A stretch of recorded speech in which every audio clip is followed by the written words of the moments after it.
మనమందరం లేచి నిలువబడి కీర్తన గ్రంథంలో నుండి 10వ కీర్తన చదువుకుందాం. కీర్తనల గ్రంథం 10వ కీర్తన. దయచేసి అందరూ లేచి నిలబడండి, క్రమంగా ఉండండి, బైబిల్ తెరవండి.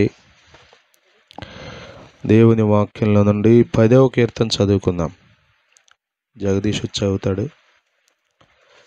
Praise the Lord. స్తోత్రం.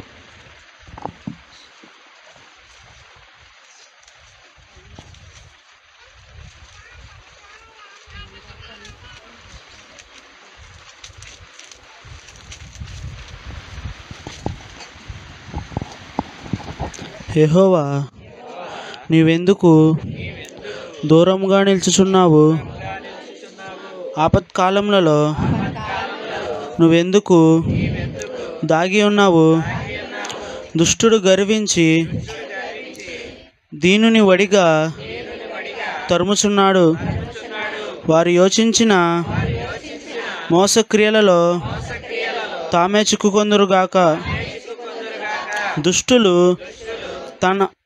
తమ మనోభిలాషను బట్టి అతిశయపడుదురు. లోబులు యెహోవాను తిరస్కరింతురు. దుష్టులు పొగరెక్కి యెహోవా విచారణ చేయుడనుకుందురు. దేవుడు లేడని వారెల్లప్పుడూ యోచించుదురు. వారెల్లప్పుడూ భయము మానుకొని ప్రవర్తింతురు.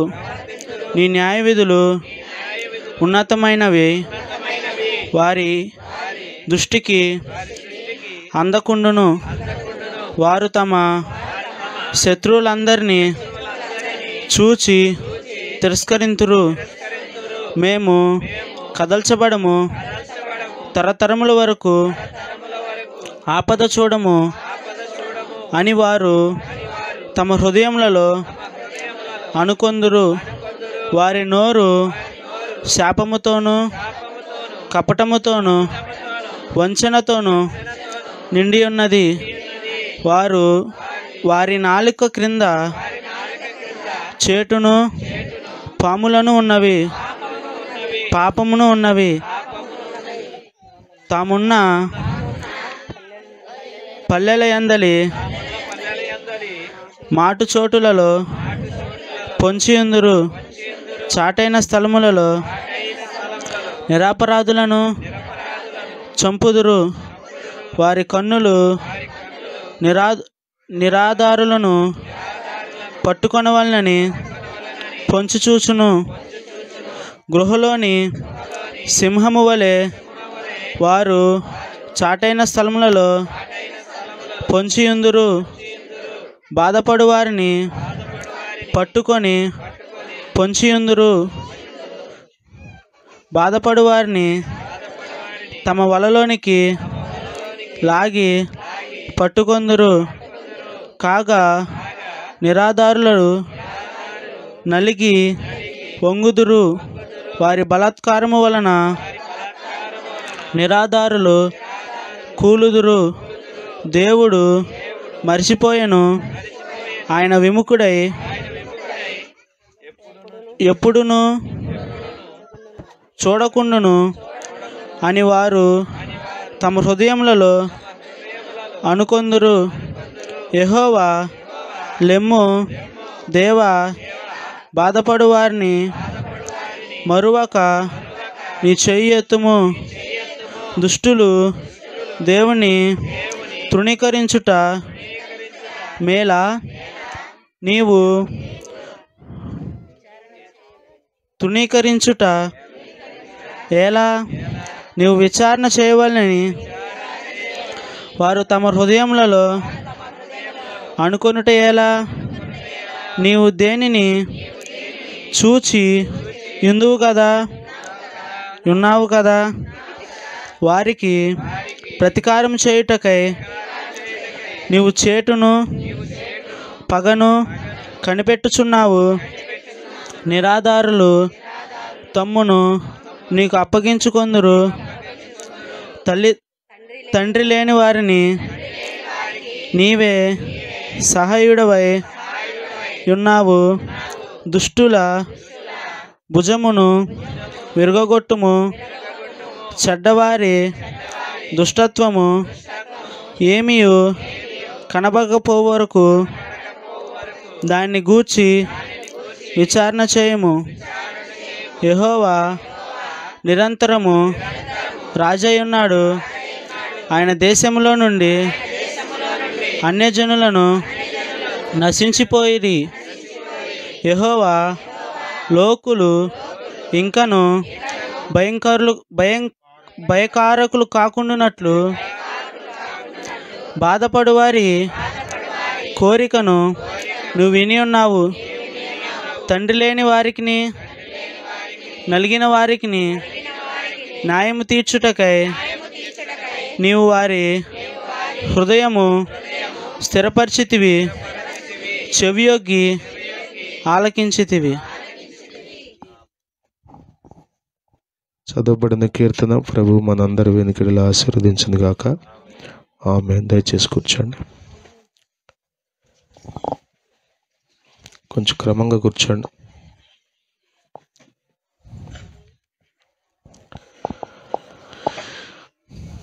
దేవుని పరిశుద్ధ నామమునకు మహిమ కలుగును గాక. ఆమేన్. హల్లెలూయా. ప్రభు అయిన యేసుక్రీస్తు నామములో ఈ ఆదివారం దేవుని సన్నిధి కూడి వచ్చిన మీ అందరికీ వందనాలు. అందరికీ వందనాలు. దేవుడు అందరినీ ఆశీర్వదించును గాక. ఆమేన్. హల్లెలూయా. 10వ కీర్తన మనం చదువుకుందాం.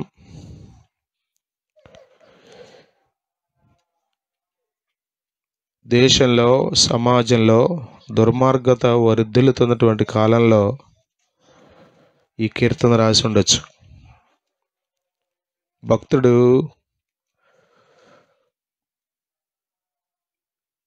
సమాజంలో ఉన్నటువంటి చెడుతనాన్ని చూస్తున్నాడు. ఆ చెడుతనంలో నలిగిపోతున్న మంచివారిని చూస్తున్నాడు. ఇంకా దేవుడేంటి, రాడేంటి, జోక్యం చేసుకోడేంటి, ఏదో రకంగా దుష్టుల్ని నాశనం చేసి మంచివారిని బాగు చేయడేంటి. ఇది దుర్మార్గతను అణిచివేసి నీతి న్యాయాలకు తగిన ప్రతిఫలం ఎవడేంటి. చాలాసార్లు మనకు కూడా వచ్చే ప్రశ్న ఏంటి, అసలు ఆడేమని చెలరేగిపోతున్నాడు, దేవుడు ఉంటే కనుక చూస్తే ఎట్లా ఊరుకున్నాడు అసలు.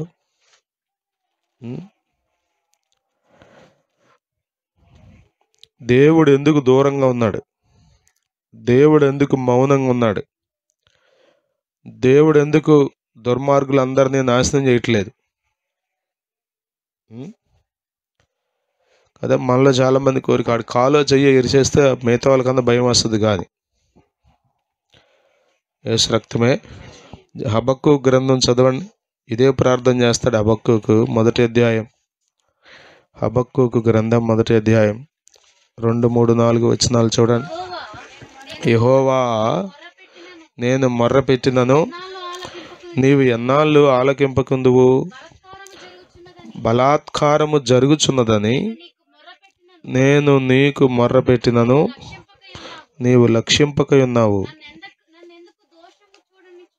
నన్నెందుకు దోషము చూడనిచ్చుచున్నావు? బాధ నీవేళ ఊరకయే చూచుచున్నావు. ఎక్కడ చూచినా నాశనం, బలాత్కారం కనబడుచున్నది, జగడము, కలహము రేగుచున్నది. అందువలన ధర్మశాస్త్రము నిరర్ధకమాయను, న్యాయము ఎన్నడను జరగకుండా మానిపోయెను. భక్తిహీనులు వచ్చి నీతి పరులను చుట్టుకొందురు, న్యాయము చెడిపోతున్నది. ఇది దావీదు కాలమా, హబక్కూకు కాలమా, లేకపోతే మన కాలమా అంటే ఉంది. ప్రతి కాలంలోనూ ఇలాంటి పరిస్థితులు ఉన్నాయి. నీతిగా బ్రతికేవాడికి ఇలాంటి ప్రశ్నలు వస్తాయి. యోబు గ్రంథంలో యోబు ఇదే ప్రశ్నలు అడుగుతాడు. 21వ అధ్యాయం మీరు చదివితే ఇంటికి వెళ్ళక చదవండి. 21వ అధ్యాయం 4వ వచనం నుండి 34వ వచనం వరకు ఆ అధ్యాయం అంతా యోబు ప్రశ్నల వర్షం కురిపిస్తాడు. చదువు 2 మాటలు చదువుదాం చూడండి. యోబు 21 తీయండి. యోబు గ్రంథం 21 అధ్యాయం 4వ వచనం నుండి. మనుషుని గురించి మొర్రపెట్టుకున్నానా? ఆ, లేదు. ఉమ్. కనుక నేను ఎలా ఆతురపడకూడదు? 7వ వచనం నుండి చదువుదానా. భక్తిహీనులు ఎలా బ్రతుకుదురు, వారు వృద్ధులై. అంటే ఎప్పుడు దాకా? ఎప్పుడు దాకా అంట? ఓరు నాయనా, యేసు రక్తమే. ఇది కొంచెం అర్థం కాని విషయం. నేను ఎందుకు బ్రతుకున్నాను తెలుసు ఎన్నేళ్ళు? నా భక్తిని బట్టి, నా నీతిని బట్టి అనుకుంటున్నాడు వాడు. కానీ యోబుకు డౌట్ వస్తుంది. వీడేమో భక్తిహీనుడు, వీడేమో వృద్ధాప్యం వరకు బ్రతుకుతున్నాడు, బలాభివృద్ధి పొందుతున్నాడు. అక్కడతో ఆగిపోయిందా? వారుండగానే వారితో కూడా వారి సంతానం, వారు చూచుచుండగా వారి కుటుంబం స్థిరపరచబడుచున్నది. వారి కుటుంబాలు భయమేమీ లేక క్షేమముగా ఉన్నవి. దేవుని దండము వారి మీద. ఇది ప్రతి కాలంలో ప్రతి భక్తుడికి వచ్చిన ప్రశ్న మనకు కూడా పడద్దు ఒక్కోసారి. ఏంటి అసలు ఇంత అక్రమం జరుగుతుంటే దేవుడు ఏమైపోయాడు? అసలు ఎంత అడ్డగోలుగా మాట్లాడుతుంటే, న్యాయాన్ని తిప్పేసి అన్యాయంగా ప్రవర్తిస్తుంటే దేవుడు ఏం చేస్తున్నాడు అసలు? ఉన్నాడా దేవుడు? దేవుడు ఉన్నాడా? ఉంటే ఏం చేస్తున్నాడు? ఇది మన ప్రశ్న. అర్థమవుతుందా? మీరు చదవండి. అక్కడ అంటాడు, వారి గొడ్లు దాటగా తప్పక చూలు కలుగును, వారి ఆవులు ఈచుకుపోక. అరే నీతిమంతులు ఆవులేమో ఈచుకుపోతున్నాయి. ఈచుకుపోవడం అంటే తెలుసుగా, గొడ్డుపోతే అయిపోతున్నాయి. ఏమి లేదు, ఇక సుఖం లేదు ఆడితో. కానీ భక్తిహీనుల దొడ్లో మాత్రం దోడలు అంటే దోడలు వస్తున్నాయి. చాలాసార్లు మనకు డౌట్, అసలు మనం చేసేది తప్ప వాళ్ళు చేసేది రైటా? అసలు మన దేవుడు రైట్ అయితే ఇట్ట మనకెందుకు ఇట్ట సాపరించింది మన పరిస్థితి? వారు తమ పిల్లలను మందలు మందలుగా బయటకు పంపుదురు. చూసారా? పిల్లలు నటన చేస్తారు, వాయిస్తారు, సంతోషిస్తారు. వారు శ్రేయస్సు కలిగి తమ దినములు గడుపుదురు. అది ఒక్క క్షణములోనే. అదంతా చదవండి, అధ్యాయం అంతా మీరు ఇంటికి వెళ్ళా చదవండి. టైం చాలదు కాబట్టి నేను చదివించట్లేదు. యోబు అంటున్నాడు ఈ మాటలు, జాగ్రత్తగా ఉందండి రా బాబు. భక్తిహీనులు బలాభివృద్ధి పొందుతున్నారు. న్యాయం తప్పి ప్రవర్తించేవాడు కడుపు నిండా భోంచేసి హాయిగా పడుకున్నాడు కదా. బైబిల్ చెప్తుంది, దేవుని అందలి భయభక్తులు కలిగిన వారికి ఈ లోకం యోగ్యమైనది కాదు. నీతిగా బ్రతికేవాడికి ఈ లోకం యోగ్యమైనది కాదు. మరి ఈ లోకంలో బ్రతకాలంటే ఎలా బ్రతకాలండి? నీకు నచ్చినట్టుగా బ్రతికితే హాయిగా బ్రతుకుతావు నువ్వు. యేసు రక్తమే జయం కదా. కొద్దిమంది కరోనాలు అన్నారు, తాగినోడి చచ్చిపోలా, తాగినోడికి అసలు కరోనానే రాలా. అంటే ఇప్పుడు అందరిని తాగమనా? చెప్పండి. యేసు రక్తమే జయం. ప్రియులారా, జ్ఞాపకం చేసుకోండి, ఇలాంటి ప్రశ్నలు మనకు వస్తాయి. ఒక్క మాట చెప్పి నేను ముగిస్తా. అదేంటంటే, దేవుడు అనంత జ్ఞాని, దేవుని ప్రణాళికలు చాలా గొప్పవి. స్తోత్రం. ఒకవేళ దుర్మార్గులందరినీ చంపుకుంటూ వెళ్ళిపోతే సౌలు పౌలు అయ్యేవాడా? చెప్పండి. దుర్మార్గుడైన సౌలు అపోస్తుడైన పౌలుగా మార్చబడ్డాడు. దానికి కారణం చెప్పండి, దేవుని దీర్ఘశాంతం. స్తోత్రం. హల్లెలూయా. అసలు పౌలు కాక ఎందుకు మన సంగతి చెప్పండి. పాపం చేసినప్పుడల్లా చంపేసినట్టయితే, చెప్పండి, అక్రమంగా మాట్లాడినప్పుడల్లా మనల్ని నలిపేసినట్టయితే ఎక్కడుండేవాళ్ళం మనం? మాట్లాడరేంటి? ఏదో పరిశుద్ధులాగా ఇప్పుడు ఏదో మాట్లాడుతున్నాం, కానీ మన పరిస్థితి ఏంటి చెప్పండి. ఒకప్పుడు క్రీస్తుని స్వీకరించకముందు, ప్రభు ప్రేమ ఎరుగకముందు మన బ్రతికేంటి చెప్పండి? అంతా అక్రమమేగా. ఒకవేళ మీరు బాగా సక్రమంగా ఉన్నారేమో, కానీ నా మట్టుకు నేను అక్రమేగా. ఏది పడితే అది మాట్లాడటం, ఎలా పడితే అలా జీవించటమేగా. మరి దేవుడే గనక ఇదిగో ఈ భక్తులు ప్రార్థన చేసినట్టుగా లేపేసుకుంటా వెళ్తే మన పని ఏమయ్యేది? ఎప్పుడో వెళ్ళిపోయే వాళ్ళం. సమాధి మీద పిచ్చ మొక్కలు మొలిసి, చెప్పండి, మేము గుడివాడ వెళితే చూసాం కదా, పళ్ళు బయటపడేశారు, ఎముకలు బయటపడేశారు. ఇక అదే తవ్విన దాంట్లో తవ్వుతారంట, తీసి అక్కడ పడేస్తారంట. ఇక అదే వరుస తవ్వుకుంటూ వెళ్ళిపోతారు. ఈ పాటికి మన అన్నీ బయటపడేసి ఎక్కడో పారేసి ఉండేవాళ్ళు. ప్రభు కృపగలవాడు. దేవుని స్తోత్రం. హల్లెలూయా, హల్లెలూయా. 103వ కీర్తనలు అంటాడు, ఇది ఆన్సర్ మీరు గుర్తుపెట్టుకోవాలి, ఎందుకు దేవుడు ప్రతిఫలం ఇవ్వట్లేదు. 8వ వచనం, యెహోవా దయాదాక్షిణ్య పూర్ణుడు, దీర్ఘశాంతుడు, కృపా సమృద్ధి గలవాడు. దేవుని స్తోత్రం చెప్పండి. హల్లెలూయా. దేవుడు ఎవరు చెప్పండి? దయా దాక్షిణ్య పూర్ణుడు, కృపా సమృద్ధి గలవాడు, దీర్ఘశాంతుడు. అబ్బా, లాంగ్ సఫరింగ్. తల్లిదండ్రులు చూడండి, కొన్నిసార్లు పిల్లల్ని పిలుస్తారు సాసి కొడతారు. ఇక అంతే. ఎన్నిసార్లు పిలవాలరా నిన్ను? వినపట్లేదు నీకు? ఒకవేళ దేవుడే కనుక కొట్టం మొదలెడితే ఏమవుతాం మనం?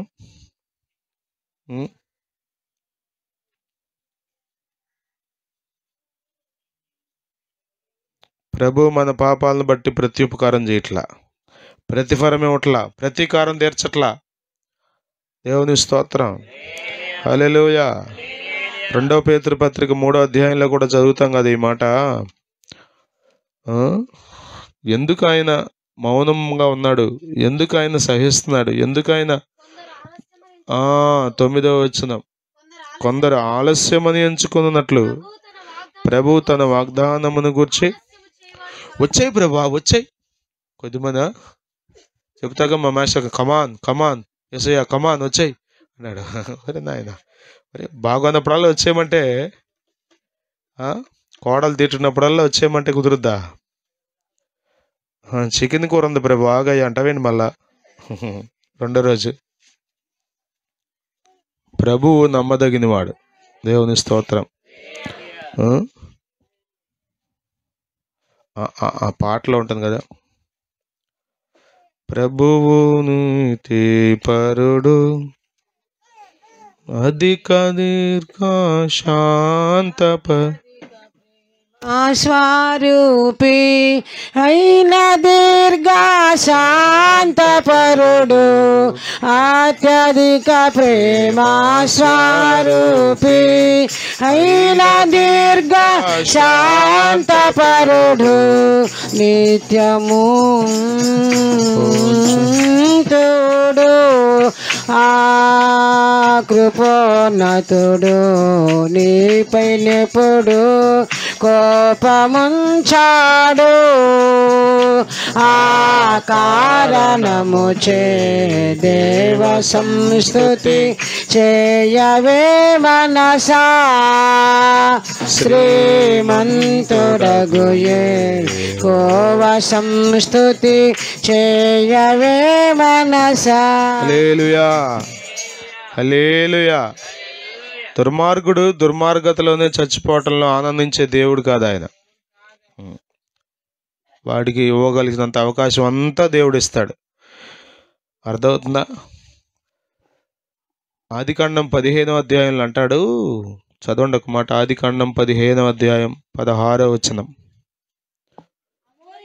అమోరీయుల అక్రమము అదిగో ఇంకను చూస్తున్నాడు పైనుండి.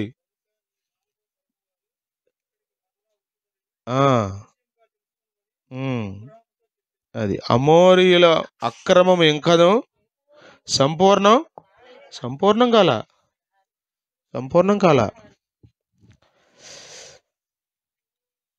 దేవుని కళ్ళు మూసుకున్నాడు అనుకోమాకండి, దేవుడికి ఏమి తెలియట్లేదు అనుకోమాకండి. ఆయన లెక్కలు ఆయనకు ఉన్నాయి. దేవుని స్తోత్రం. మన లెక్కలు మనకు ఉండవా? కొద్దిమంది అదును చూసి కొడతా ఉంటారు, వాళ్ళ లెక్కలు వాళ్ళకు ఉన్నాయి. దేవుడు కూడా ఉన్నాడు. ఆయన అనంత జ్ఞాని. దేవుని స్తోత్రం. ప్రేమాస్వరూపి. దేవునికి మహిమ కలుగును గాక. హల్లెలూయా, హల్లెలూయా. అర్థమవుతుందా? దుష్టుడు తన దుష్టత్వంలోనే చనిపోతే ఒకవేళ లోకం ఆనందిస్తుందేమో, కానీ దేవుడు ఆనందించడు కదా. ఈ మధ్యన ఎక్కడో గోదావరి జిల్లాలో ఒక వృద్ధుడు 60 సంవత్సరాలకు వయసే, మరి తాత అంట, మరి పిల్లని తీసుకెళ్ళాడు హాస్టల్లోంచి. తీసుకెళ్ళాడు, లెటర్ రాసి మరీ తీసుకెళ్ళాడు. వేరే వాళ్ళకి వేరుగా దొరికాడు. ఇక వాళ్ళు వీడియో తీశారు.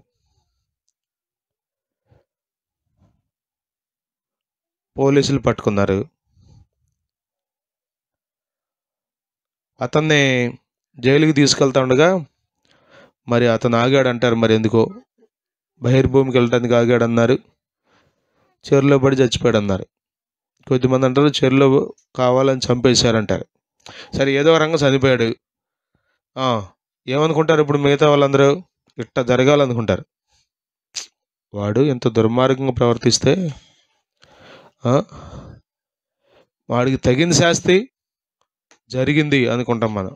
యేసు రక్తమే జయం. కానీ దేవుడు ఆనందించడు అలాంటి విషయాల్లో. స్తోత్రం, హల్లెలూయా. గ్రహం స్టైన్స్ అతని 2 కుమారులను చంపేశాడు దారుణంగా. దారా సింగ్ అనే వ్యక్తి, ఒరిస్సా రాష్ట్రంలో, చాలా సంవత్సరాల క్రితం. అయితే అతను మరి జైల్లో మారుమనసు పొందాడు. ఈ జైలు జీవితం ఎలా ఉంటుందో తెలుసా? ఎందుకు ఇట్లా ఊరికే కొద్దిమంది ఊరి తీసేయాలండి. రోడ్డు మీద ఊరి తీసేస్తే మిగతా వాళ్ళందరికీ భయం వస్తుంది, బుద్ధి వస్తుంది అని మన వాళ్ళు పెద్ద పెద్ద తీర్పులు ఇస్తారు. పాపం నిన్ను జడ్జి చేయలే దేవుడు. ఒకవేళ చేస్తే మొత్తం అందరిని ఊరి తీసేస్తావు. ఈ పాటికి ఊళ్ళో ఎవడో మిగలడా. యేసు రక్తమే కదా కొద్ది మందిని అక్కడ పెట్టాడు. అందుకనే హల్లెలూయా, హల్లెలూయా. పరలోకపు తాళం చేతులు కూడా మీకు ఇవ్వడం, నాకు ఇవ్వడం. మీకు కనుక నాకు కనుక ఇస్తే నచ్చిన వాళ్ళందరూ లోపల దోసేస్తాం, నచ్చిన వాళ్ళందరిని బయట పోమంటాం. నేను ప్రార్థన చేశాను, ఉపవాసం ఉన్నాను, నీతిగా బతికాను, నువ్వు ఏమన్నాను, కానీ నువ్వు నాకు నచ్చాలి, నువ్వు బయటకు పో అంటాం మనం. అందుకని తాళం చేతులు ఎవరి దగ్గర పెట్టుకున్నాడు? ఆయన దగ్గర ఉన్నాయి. యేసు రక్తమే. యెషయా 22:22 మనం చదువుతాం కదా మాట. చదవండి, యెషయా 22:22 త్వరగా. అతని భుజం మీద ఉంచుతాను, అతడు తీయగా ఎవడు మూయలేడు, అతడు మూయగా ఎవడును తీయలేడు. ఇది యేసు ప్రభు కొరకు రాయబడిన ప్రవచనం. యేసు ప్రభు చేతులు దేవుడు పెట్టాడు. ఏంటిది? తాళం చెయ్యి. స్తోత్రం. అదే మనకు పెడితే మాత్రం చెప్పరండి, నాకే పెట్టారనుకోండి, ఆరాధనకు వచ్చిన వాళ్ళందరికీ, టైంకి వచ్చిన వాళ్ళందరికీ, లోపలెట్టి బుధవారం రాని వాళ్ళందరినీ, శుక్రవారం రాని వాళ్ళందరినీ, లేటుగా వచ్చిన వాళ్ళందరినీ, మొత్తం అందరం బయట తోలేవు. కుదరదు. నువ్వు ఎప్పుడన్నా ఒక్కరోజు 9ంటికి వచ్చావా? యేసు రక్తమే జయం. రకరకాల కారణాలు. దశంభాగం ఎప్పుడన్నా ఇచ్చావు నువ్వు? అసలు ఎప్పుడన్నా? నువ్వు బయట పో. యేసు రక్తమే. హల్లెలూయా. దేవుడు ప్రేమ గలవాడు. స్తోత్రం, హల్లెలూయా. అర్థమవుతుందా? యోనా గంట కడుపు మండిపోయిందంట. ఎవరి విషయంలో? ఇప్పుడు దుర్మార్గులు అయిపోయారు. వారి యొక్క దోషం నా దృష్టికి ఘోరంగా ఉంది, వెళ్ళి వాళ్ళకి చెప్పమన్నాడు. వెళ్ళమన్నప్పుడు వెళ్ళటానికి ఇష్టపడలే యోనా. అసలు యోనా గ్రంథమే విచిత్రం అండి. అసలు 4 అధ్యాయాలు ఉంటాయి, 48 వచనాలు ఉంటాయి. భలే ఆశ్చర్యంగా ఉంటుంది యోనా గ్రంథం.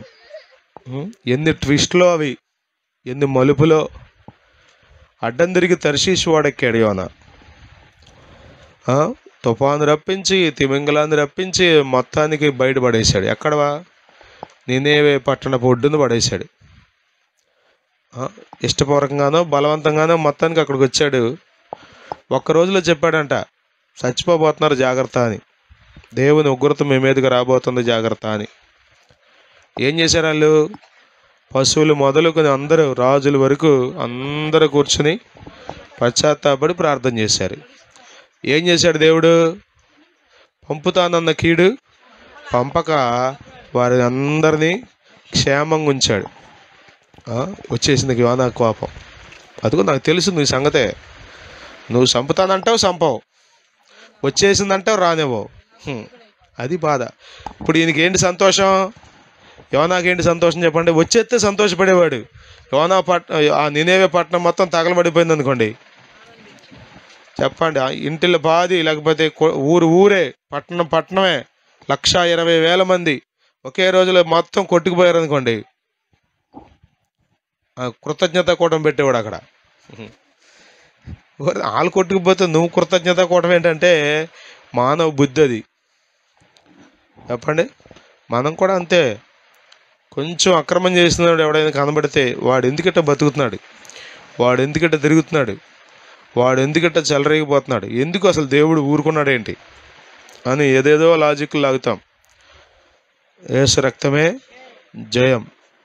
దేవుడు ప్రేమస్వరూపి. దుర్మార్గులందరినీ నాశనం చేసుకుంటూ పోతే భూమి మీద ఎవ్వరు మిగలరు.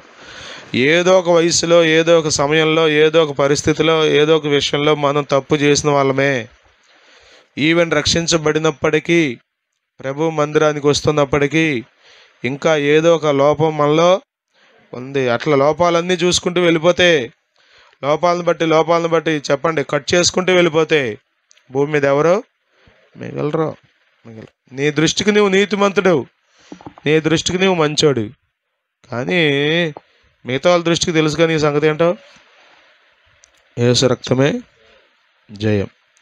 కాబట్టి ప్రియులరా, దేవుడు ప్రేమ గలవాడు. ఆమేన్, హల్లెలూయా. వారి స్వభావం ఎంత భయంకరంగా ఉందో ఈ కీర్తన అంతా రాశాడు. వారికి గర్వం ఉంది, వారి నోటి నిండా శాపం ఉంది. అగో వారు అసలు ఎంత భయంకరులో. మాటేసి మరీ చంపుతున్నారు బలహీనులైన వారిని, నిరాధారులను, అంటే ఏం ఆధారం లేని వారిని మాటేసి మరి, చాటైన స్థలాల్లో ఉండి మరి, గుంటలు తవ్వి మరీ చంపేస్తున్నారు. వారికి ఉన్న అవలక్షణాలన్నీ చెప్తున్నాడు దేవుని దగ్గర. ప్రభు ఈ చూడు నాన్న, వీళ్ళు ఏంటి నాన్న. దేవుని స్తోత్రం. హల్లెలూయా, హల్లెలూయా. ప్రభు ప్రేమ గలవాడు. చదవండి అన్నమాట యెహెజ్కేలు గ్రంథంలో, యెహెజ్కేలు గ్రంథం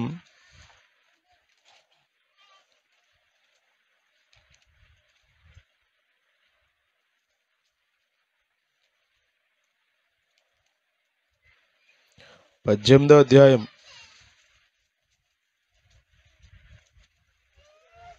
23వ వచనం. దుష్టులు మరణము నొందుట చేత నాకేమాత్రమైన సంతోషము కలుగునా. మనకే సంతోషం, చనిపోతే సంతోషం. దుష్టులు మరణము నొందుట చేత నాకేమాత్రమైన సంతోషము కలుగునా. వారు తమ ప్రవర్తనను దిద్దుకొని బ్రతుకుటయే నాకు సంతోషం. ఇదే ప్రభువగు యెహోవా. చప్పట్లు కొట్టిన ఒకసారి దేవుని స్తోత్రం చెప్పండి. హల్లెలూయా, హల్లెలూయా, హల్లెలూయా. ఏది సంతోషం అంటే ఆయనకి? బతకడం సంతోషం. చంపేయటం ఒకవేళ నీకు సంతోషమేమో, వాడు చచ్చిపోతే బాగుండు అనుకున్నావేమో, నువ్వు ఒకవేళ ప్రార్థన కూడా చేస్తున్నావేమో, వాడి సంగతి చూడయ్యా అని. కానీ అది సంతోషం కాదు దేవునికి. మరి దేవునికి ఏది సంతోషం అంటే చెప్పండి, దుష్టుడు మారి బ్రతికితే సంతోషం. స్తోత్రం. దేవుని ఆలోచన మన ఆలోచన చూడండి అసలు ఎంత వ్యత్యాసమో. దేవుని ఆశలకి మన ఆశలకి అసలు ఏమన్నా పొంతనుందా చెప్పండి. మనం దేవుని మనసు కలిగి ఉండాలి. స్తోత్రం, హల్లెలూయా. భక్తిహీనుడు, దుష్టుడు, దుర్మార్గుడు కనబడితే నీ మనసులో ఏమనుకోవాలో తెలుసా? ప్రభు వీడు ఎట్టాగి చచ్చిపోతే నరకానికి వెళ్ళిపోతాడయ్యా, వీడిని మార్చు నాయన, వీడి బ్రతుకు మార్చి బ్రతికించి భూమి మీద అనేకులకు దీవెనకరంగా చేయి ప్రభా. అదే కదా నీకు సంతోషం. కృప చూపయ్యా అని మనం ప్రార్థన చేయాలి. దేవుని స్తోత్రం, హల్లెలూయా, హల్లెలూయా. అద్భుతమైన మాట అంటాడు. వీరు ఘోరమైన దుష్కార్యంలో చేస్తున్నారు అంటాడు దేవుడు. అదే యోనా గ్రంథం చివరికి వచ్చేసరికి అంటాడు, కుడి ఎడమలు ఎరుగని జనం అంటాడు. నానా వింటున్నారా సందీప్? ఇటు చూడు, వాళ్ళని కొట్టమాకండి, అడావుడు చేయమాకండి. కూర్చోండి, సరి కూర్చోండి. కుడి ఎడమలు ఎరుగని జనం చూసారా?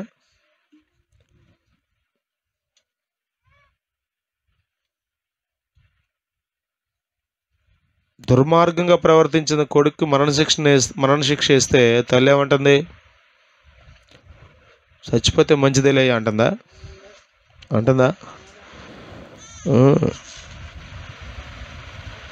రియాక్షన్ వేరుగా ఉంటుంది. ఒక్క అవకాశం ఇస్తే వాడేమో బాగుపడతాడేమో. చచ్చిపోతే ఏమొస్తుంది? మారి బ్రతికితే కొంచెం ప్రయోజనకరంగా ఉంటుందేమో, ఆడి బతుకు దీవెనకరంగా ఉంటుందేమో, ఇలాంటి ఆలోచనలు వస్తాయి కదా. అది తల్లి ప్రేమ. పరలోకపు తండ్రి మన గురించి కూడా అదే ఆలోచన కలిగి ఉన్నాడు. దేవుని స్తోత్రం.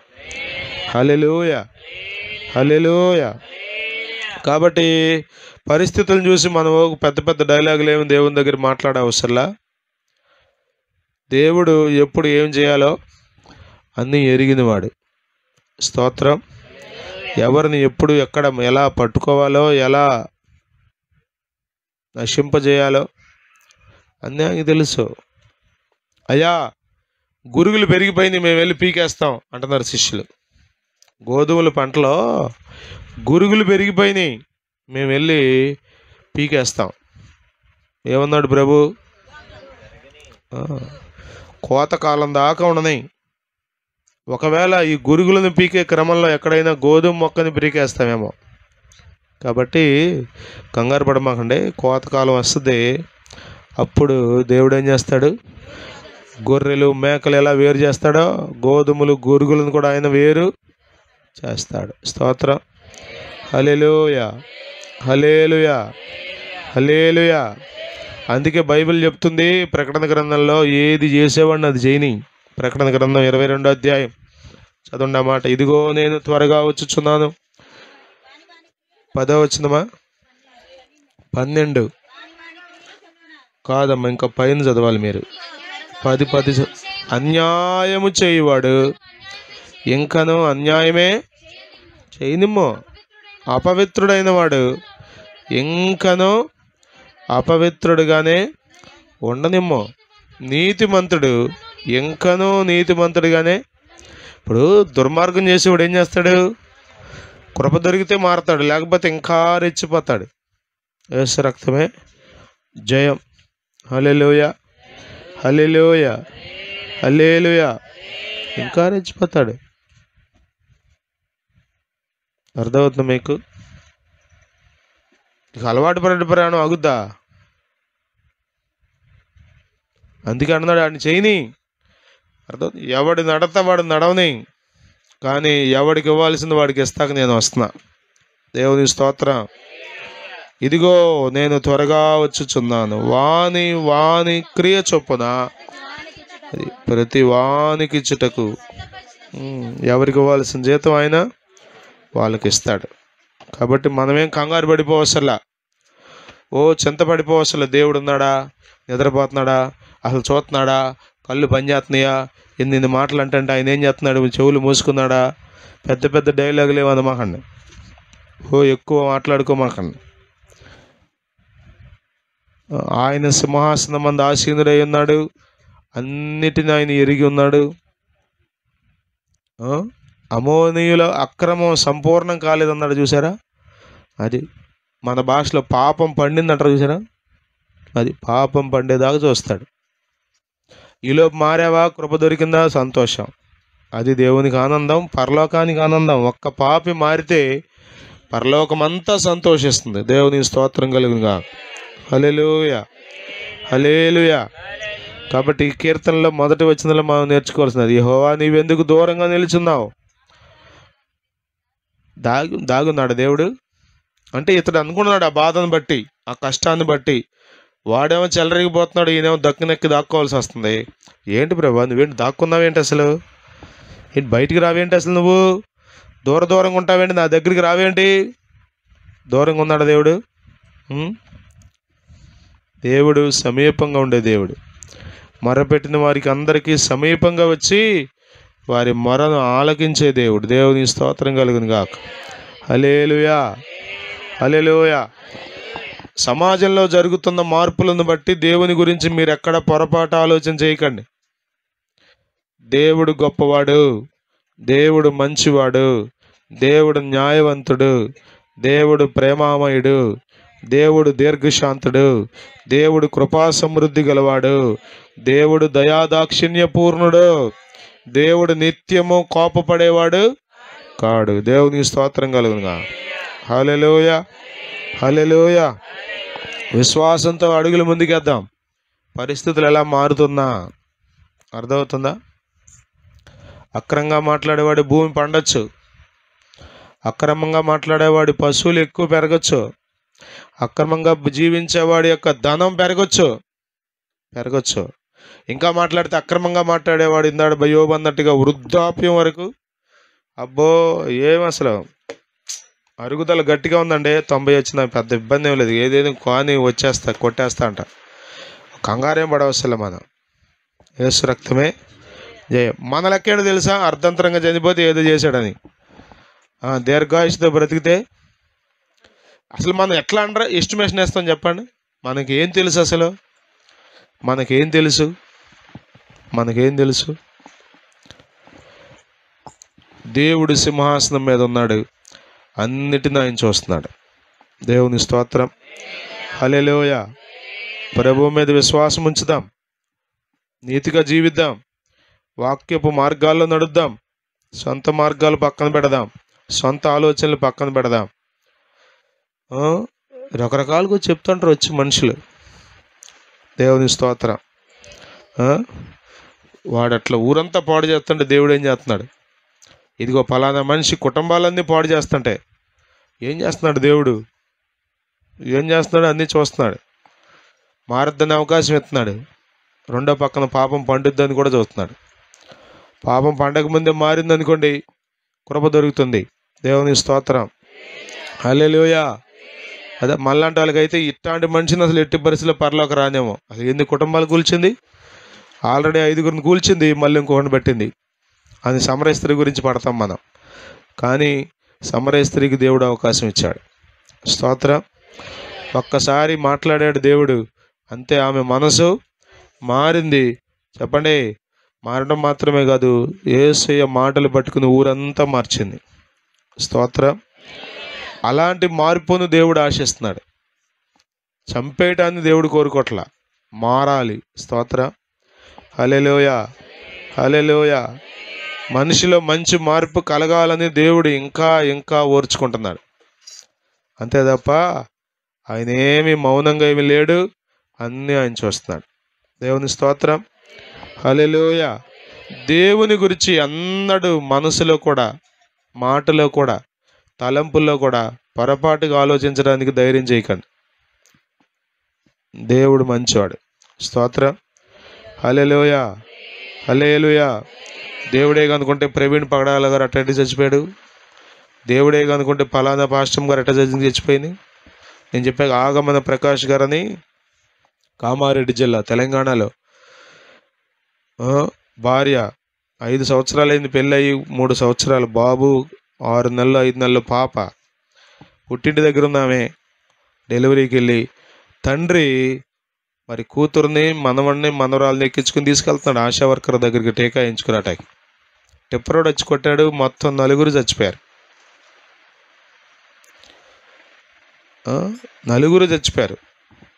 యవనస్తురాలైన పాస్టమ్ గారు, 3 సంవత్సరాల అబ్బాయి, 6 నెలల పాప, పాస్టర్ గారు, మా అంగారు. ఇక ఇప్పుడు మన వాళ్ళు మాట్లాడేస్తారు ఇక తీర్పులు. దేవుడే కనుకుంటే అట్ట ఎందుకు చంపేశాడు, దేవుడే కనుకుంటే నిజంగా మీరు చేసే ప్రార్థన గట్టిదైతే, మీరు వెంబడించే దేవుడే నిజమైన దేవుడైతే మీకెందుకు అట్ట జరిగింది? మనకు కూడా మెల్లగా డౌట్ వస్తుంది, నిజమే ఏంటి ఎంత ఘోరం. అడ్డుగోలుగా తోలే కుర్రోళ్ళందరూ బాగానే తిరుగుతున్నారుగా, తాగి తోలేవాడు కూడా బాగానే వస్తున్నాడు ఇంటికి క్షేమంగా. ఇదేంటి ఇట్లా జరిగింది? ఇక అది మొదలవుద్ది మనలో. యేసు రక్తమే జయం. తెలియదు మనకి. ఆ జ్ఞాపకార్థ కూడిక రోజున ఆయన మాట్లాడేది మాటలు అద్భుతం, అద్భుతం. నా భార్యను, బిడ్డల్ని, మా మామగారిని ప్రభువు తీసుకోవడానికి అనుమతించాడు. ఆయన అనుమతించిన తర్వాత అడ్డం పడ్డానికి నేనేవాడిని. నేను కూడా అంగీకరిస్తున్నాను. ఇక్కడ ఇది భౌతికంగా నాకు దుఃఖమైనా కానీ ఒక్క మాట విషయంలో కూడా నేను దేవుడు అన్యాయం చేశాడని చెప్పట్లేదు. ఆయన ఇచ్చాడు, ఆయన తీసుకున్నాడు, ఆయనకే మహిమ కలుగును కాక అన్నాడు. చాలాసార్లు యోబు గురించి మాట్లాడతాం మనం, కానీ మన దాకా వచ్చేసరికి తేలిపోతాం, ఏదేదో మాట్లాడేస్తాం. అర్థమవుతుందా? పరిస్థితులను బట్టి దేవుణ్ణి అంచనా వేయకండి. దుర్మార్గులు రెచ్చిపోతూ ఉంటే, నీతిమంతులు చనిపోతూ ఉంటే, లేకపోతే నీతిమంతులు ఇంకా హింస పాలవుతుంటే ఏదో జరిగిపోతుంది అనుకోకండి. కంగారేం పడవసరం లేదు. ప్రభు సింహాసనం అని ఉన్నాడు. He's on the throne. Everything is in his control. సమస్తం ఆయన వశంలోనే ఉంది. ఆయన ఎల్లప్పుడూ మంచిగా చేస్తాడు. స్తోత్రం. హల్లెలూయా, హల్లెలూయా. ప్రభు ఈ కీర్తన మన కొరకు ఆశీర్వదించును గాక. దేవుని విషయంలో ఎన్నడూ వ్యతిరేకమైన ఆలోచన మనలో పుట్టకుండా మన ఆత్మీయ జీవితాన్ని కాపాడుకుందాముగాక. పరిశుద్ధాత్ముడు అలాగూ మనకు సహాయం చేయునుగాక. ఆమేన్. హల్లెలూయా.